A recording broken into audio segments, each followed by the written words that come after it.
Bet pie manis. Pie manis.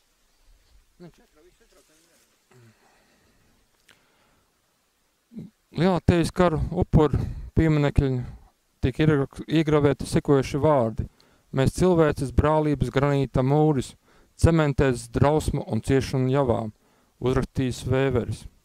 Šeit ir mana vectēva Friča Zeiberta pēdējā atdusmas vieta. Viņš nebija ne komunists, viņš nebija ne sociāldemokrāts, viņš bija vienkārši Latvijas iedzīvotājs, viņš bija dzēscenieku, asledznieku arotbiedrības vadītais Stendē, un viņa mūžs aprāvās, mokās un ciešanās 41. gada 6.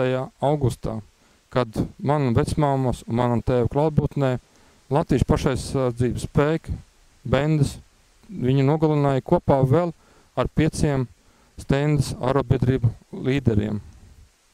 Vai tiešām nav Latvijā vietu un nav Latvijā brīvu kapa vietu, kur guldīt tagadējos nacionālās partizāņus, tagadējos pseido varoņus?